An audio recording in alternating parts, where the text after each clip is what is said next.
गायिका मंदाकिनी बोरा द्वारा पधारे घर अपने राम गीत का विमोचन पधारे घर अपने रम स्थान रंग महल अयोध्या प्रभु प्रामा के शब्द की व्याख्या को ब्रह्मांड की समस्त लिपियों में भी नहीं किया जा सकता है, किंतु फिर भी हमारा ये प्रयास सागर में एक बूंद जैसा है। अयोध्या धाम में मंदिर का निर्माण मात्र एक मंदिर ही नहीं, अपितु सनातन धर्म में विश्वास रखने वालों की आस्था एवं जगत कल्याण का एक प्रतीक है। हमारा गीत पधारे धर अपने राम मात्र एक गीत ही नहीं, अपितु सत्य की जीत का एक उदाहरण भी है, जो हमने हमारे प्रभु राम से सीखा है। प्रभु श्री राम की प्राण प्रतिष्ठा को श्रद्धा सुमन अर्पित करने के क्रम को निरंतरता प्रदान करते हुए मंदाकिनी बोरा द्वारा सुरों से सजाया हमारा नया गीत पधारे घर अपने राम उल्लास के अवसर के परिक्रम में भक्ति भावना प्यार एकजुटता और अतिरिक्त रंग को आगे बढ़ाते हुए प्रभु चरणों में आज राम मंदिर परिसर की पावन भूमि रंग महल में समर्पित है। इस गीत को प्रभु के चरणों में समर्पित करने का शुभ कार्य रंग महल के महाराज जी श्री श्री 108 पीठाधीवर महंत राम शरण दास जी के कर कमलों द्वारा किया गया। महाराज जी ने अपने भाव व्यक्त करते हुए कहा कि रंग सहल एक पावन सिद्ध पीठ जहां राम लल्ला जी ने अपना बाल्यकाल व्यतीत करा है और मंदाकिनी जी द्वारा संगीतबद्ध ये भजन प्रामु के आशीर्वाद एवं उनकी करणों में समर्पित करने के लिए परिपूर्ण रूप से उपयुक्त है। रंग महल की महत्ता के बारे में बताते हुए महाराज जी ने कहा कि सद्ध पीठ है जहां दशरथ जी के चारों नंदन श्री राम भरत लक्ष्मण एवं शत्रुघ्न जी ने अपना बाल्यकाल बिताया तथा संपूर्ण भारतवर्ष में यह एक ऐसा मंदिर प्रांगण है जहां चारों भाई अपनी पत्नियों के साथ विराजमान हैं। विश्व के जो है प्राण है हमारे भारत, और भारत के जो प्राण है भगवान रामलला जी।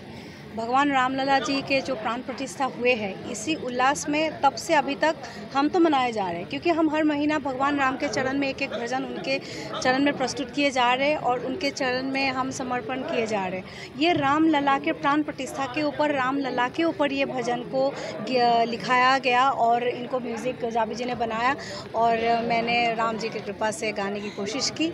और इसी खुशी में ही मेरा यही है कि मतलब जब तक जान है शरीर में प्राण है, क्योंकि ये सबके साथ हम एक एक सदस्य हिंदुस्तान के सबके साथ एक इमोशन जुड़े हुए हैं कि 500 साल के बाद आज भगवान रामलला हमारे अपने घर भगवान रामलला पधारे हैं, तो उसी खुशी में ही ये भजन है। और ऐसे मैं चाहूँगी हज़ारों करोड़ों में भजन गाऊँ उनके लिए, और मरते दम तक मैं, जब तक मेरे शरीर में सांस है और मैं तब तक मैं भगवान राम के लिए मैं भजन बनाना चाहूँगी, गाना चाहूँगी, और ऐसे ही मैं भजन की प्रस्तुति मैं करती रहूँगी। और मेरा यही उद्देश्य है। और ये जो चीज़ है, हमारे भगवान राम जो है एक मर्यादा पुरुषोत्तम, भगवान राम एक आइडियल पुरुष है, और ये चीज़ आज हमारे भारत ही नहीं है, पूरे विश्व में पता लगनी चाहिए कि क्या है हमारे राम।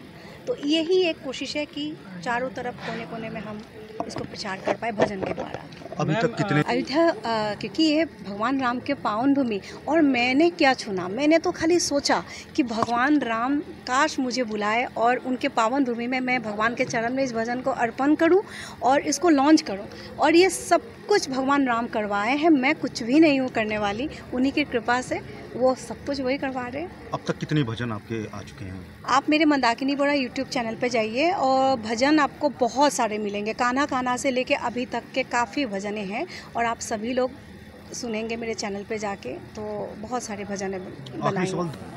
दर्शकों को मैं यही बोलना चाहती हूँ, आने वाले पीढ़ी को मैं यही बताना चाहती हूँ कि हमारे जो भगवान राम आज इतने सालों के बाद अपने घर पधारे हैं, अपने घर में आज बैठे हैं, तो ये भगवान राम के जो उनकी जो नीति, जो वो न्याय के मार्ग पे कैसे चलना चाहिए, वो शक्ति है, न्याय है, प्रेम है, धर्म है, राम के इतने सारे गुण को अगर हम लोग थोड़ा थोड़ा भी फॉलो कर पाए, थोड़ा भी ले पाए, तो ये पूरी जगत, पूरी दुनिया राममय हो जाएगी और बहुत एक खूबसूरत एक मतलब भारत, एक और खूबसूरत भारतवर्ष बन जाएंगे।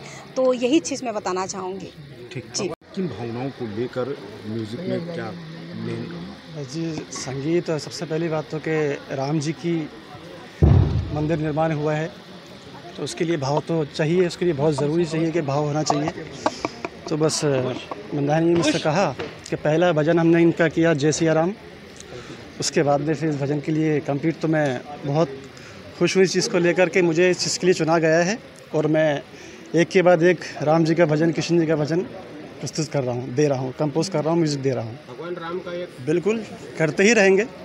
और दूसरी बात यह कि पहले भी हमने जय सिया राम भजन किया था, इससे पहले पधारे घर अपने राम से, वो दिसंबर में, जनवरी में हमने किया था। तो जय सिया राम उसका नाम है शबरी मिलन। तो आगे भी करते ही रहेंगे। क्या शुभ नाम है आपका? मेरा नाम जावेद हुसैन। क्या है आप? मैं म्यूज़िक डायरेक्टर हूँ। मेरा नाम विजय तिवारी है। मैं एग्जीक्यूटिव प्रोड्यूसर हूँ इस प्रोडक्शन हाउस का, और जितना भी प्रोडक्शन है, जितनी भी चीज़ें, जितनी स्ट्रेटजी, जितनी प्लानिंग है, वो सारा मैं ही करता हूँ। हमारा ये गाना जो है भगवान राम के सीरीज़ में मेरे ख्याल तीसरा या चौथा गाना है। हमारा जो सबसे पहला गाना आया था वो था जय सिया राम, वहाँ से हमने शुरुआत करी थी। वो हमने 1 साल पहले लगभग करा था। हमारा जो इस गाने को बनाने का और जो लॉन्च करने का जो मेन मकसद है कि हम भगवान राम की जितनी भी प्रेरक, उनके जितने भी किस्से, कहानियाँ, जो भी उनके साथ हुआ, उनको हम कैसे लोगों के सामने पेश कर सकें, उनकी हर चीज़ को। और वो सीरीज़ में चलेगा, वो चलता रहेगा। ऐसा नहीं कि आज ये गाना बनाया था ख़त्म हो गया। It is going to be series of songs. ठीक है, हमने इस गाने को बहुत ही मन से बनाया है। ये गाना हम जो प्राण प्रतिष्ठा हुई है उसको सेलिब्रेट करने के लिए भगवान अब पधार चुके हैं। तो अब हमें इसके बाद क्या करना है, हमें उसकी प्लानिंग करनी है। तो ये उस हिसाब से इस गाने को बनाया गया है कि इसके बाद भगवान से हमने जो सीखा है, अब तो पधार गए, प्राण प्रतिष्ठा हो गई है, सब में एनर्जी आ गई है, जागृत हो गए हैं।